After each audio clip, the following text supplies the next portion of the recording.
Ô Larissa Rodrigues, vamos olhar para o lado do governo com notícia de momento. Uma reunião acontece nesse momento no Palácio do Planalto. É a equipe mais técnica, Palácio do Itamaraty, Ministério da Fazenda, Ministério da Justiça. O que eles discutem nesse momento aqui atrás? Eu gostei do aqui atrás. Boa tarde. Aqui, né? É agora que eu entendi. Boa tarde, Tailá. Boa tarde, Uribe. Boa tarde para quem acompanha a gente. Desde de manhã, a gente estava nessa tentativa de entender quais serão os próximos passos. O que tem colocado agora? Lula está viajando, mas que ele pode acompanhar essa reunião, inclusive, de forma remota, tem conversado com seus ministros e pediu para a Casa Civil convocar os ministros principais que vão ser ali impactados, né, com essa decisão norte-americana para uma reunião almoço hoje. Eu estava até conversando com o Pedro, nosso repórter que está lá. Está para começar, seria uma reunião, segundo ele, ali no próprio, talvez, gabinete da Casa Civil, num tom mais íntimo, mas a gente tem a confirmação de que vai o ministro da Economia, Dario Durigan, a gente confirmou há pouco. Para além disso, o ministro Mauro Vieira, né, responsável ali pelo Itamaraty, das Relações Exteriores, como também a própria ministra da Casa Civil, Miriam Belchior. Para além disso, Jonas trazia para a gente, daqui a pouco ele chega aí também com informação. O ministro da Justiça está fora de Brasília, mas vai o número 2 ali da pasta para esse encontro. O foco inicial, Tainá e Uribe, que eu ouvi agora, claro, é a preocupação econômica do que essa decisão pode trazer.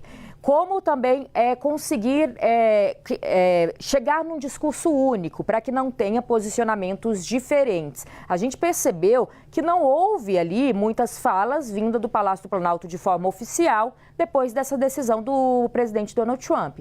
Então, eles estão tentando alinhar um discurso e esse discurso vai ser na área econômica, do prejuízo econômico que pode acabar trazendo e acontecendo para o país essa determinação de empresas sendo prejudicadas por conta de fazer de alguma forma indireta negociações com pessoas que seriam ligadas ao PCC, o quanto também isso acaba tornando um problema para além do Brasil, por isso a presença do Itamaraty, já teve outros exemplos no México acontecendo, enfim, eles querem muito fechar esse discurso para trazer um discurso pronto para o Lula, para a partir de então sair um posicionamento oficial do Palácio do Planalto. No fim do dia é esperado uma outra reunião também, mais voltado só para as relações exteriores. E aí já se espera, quem sabe, de uma presença do presidente Lula. Mas há uma expectativa de que Lula possa ir para o Rio de Janeiro no final do dia. Mas tem gente defendendo que ele precisa voltar para Brasília diante do que está acontecendo.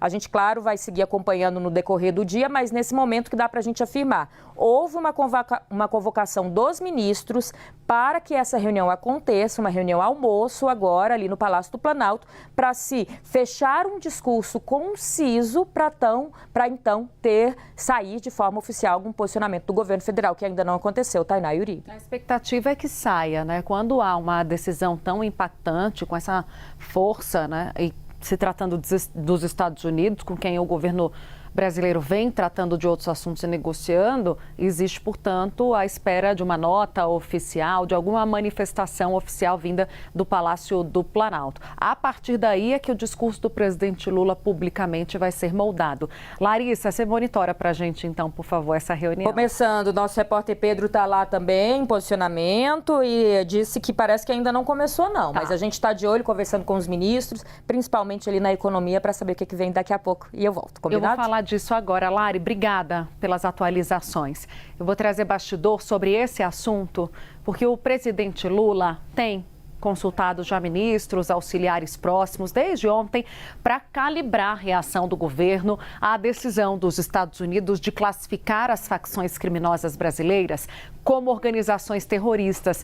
A tendência é que Lula adote um discurso combinado sobre defesa da soberania nacional e a necessidade de se ampliar a cooperação internacional no combate ao crime organizado transnacional. No Palácio do Planalto, auxiliares me dizem que ainda será preciso trabalhar um discurso ou se pensar numa alternativa para evitar a imagem de complacência do Brasil com a atuação de grupos criminosos, como pretende reforçar o discurso da oposição de Flávio Bolsonaro a partir de agora.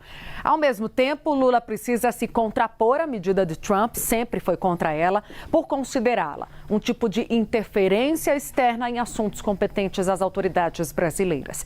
Nesse contexto, auxiliares do presidente Lula me dizem que ele pretende resgatar o argumento que vem sendo apresentado pelo governo desde o início das discussões com Washington, de que o Brasil e os Estados Unidos já têm instrumentos suficientes para atuar em conjunto contra as facções criminosas, sem a necessidade de enquadrá-las como organizações terroristas. A cooperação em segurança pública, vale a lembrança, foi inclusive um dos temas levados pelo presidente Lula ao presidente americano Donald Trump quando no encontro deles em maio. Na ocasião, a gente contou para vocês aqui no Bastidores CNN, Lula chegou a apresentar uma proposta formal sobre a atuação conjunta envolvendo troca de informação e inteligência, combate à lavagem de dinheiro, tráfico de armas e rastreamento de dinheiro utilizado por essas organizações criminosas. Aqui nos bastidores de Brasília, a leitura que a gente consegue captar é que a decisão anunciada pelos Estados Unidos reforça a necessidade de o governo brasileiro defender publicamente a estratégia que já vinha sendo construída antes mesmo do encontro entre os dois presidentes. Entre as preocupações manifestadas dentro do governo brasileiro, eu contei para vocês na quarta-feira sobre essa medida anunciada. Sim, o governo brasileiro minimizou e até chegou a ridicularizar o encontro do Flávio Bolsonaro com o presidente americano Donald Trump. Mas um ponto em especial chamava a atenção do Itamaraty e do Palácio do Planalto. E era justamente esse, a classificação das facções criminosas como organizações terroristas. Por quê? Pelos possíveis impactos sobre o sistema financeiro e sobre operações internacionais envolvendo empresas e instituições brasileiras. Isso já era admitido depois do encontro do Flávio com Trump. Integrantes do Planalto me citavam experiências já observadas em outros países da América Latina, especialmente no México, sustentando o argumento de que medidas adotadas sob a legislação do antiterrorismo podem gerar reflexos econômicos e regulatórios, além do combate ao crime organizado. Até agora, o presidente Lula não se manifestou sobre essa decisão de Trump, com exceção de poucos auxiliares, alguns parlamentares de esquerda. A decisão interna no Planalto é de evitar uma superexposição sem antes alinhar o discurso. Vamos chamar o Américo Martins. Américo Martins, nosso correspondente na Europa, seja bem-vindo ao Bastidores CNN. Américo, como tem sido a repercussão internacional dessa decisão do governo norte-americano e o que a gente pode esperar dos desdobramentos dessa decisão dos Estados Unidos? Olá, Uribe, muito boa tarde para você, boa tarde também para a Tainá. Essa decisão, que foi uma decisão unilateral do governo americano, pode complicar muito aí as relações entre o Brasil e os Estados Unidos, até porque surgem questões importantes, parte dessas que vocês estão discutindo sobre, por exemplo, interferências dos Estados Unidos na soberania do Brasil e também outras questões sobre uma tentativa dos Estados Unidos de tutelarem várias partes da América Latina, inclusive, de certa forma, também o Brasil. São todas questões que vão ter que ser esclarecidas, inclusive nos contatos entre os dois países. Agora, qual é o grande ponto de mudança aqui, né, Uribe e Tainá? O governo americano, quando toma uma decisão como essa de classificar o PCC e também o Comando Vermelho como entidades terroristas, ele muda a forma como ele vai tratar essas entidades. Não vai mais tratar essas entidades como casos de polícia ou de justiça. Vai ser um tratamento de caso de segurança nacional para os Estados Unidos.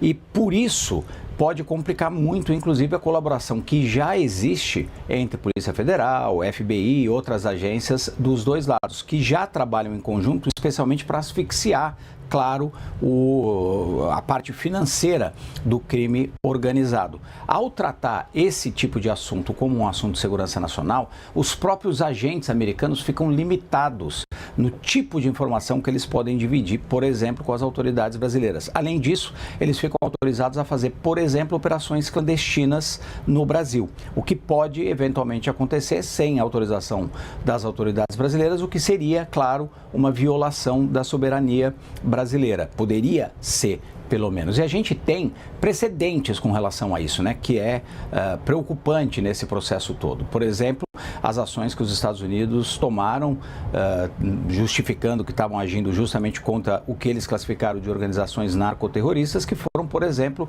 o afundamento de vários barcos no Mar do Caribe e também no Oceano Pacífico. Mais de 200 pessoas já foram mortas neste processo e a gente não sabe sequer a identidade dessas pessoas, até pelo grau de sigilo que essas operações têm que ser tratadas, já que se tratam de assuntos de segurança nacional dos Estados Unidos. Tudo isso complica muito as relações entre os dois países num momento em que a gente já tem outras coisas conturbadas nessa esfera, desde a questão do tarifaço. Por isso essa apuração da Tainá é muito importante, de que o governo brasileiro vai tentar focar nessa questão da soberania e vai tentar encontrar uma forma de manter um caminho, porque o Brasil vinha trabalhando para abrir o diálogo, ampliar o diálogo, especialmente com o presidente Donald Trump, e isso vai criar vários problemas neste processo. Ninguém acredita no curtíssimo prazo, pelo menos,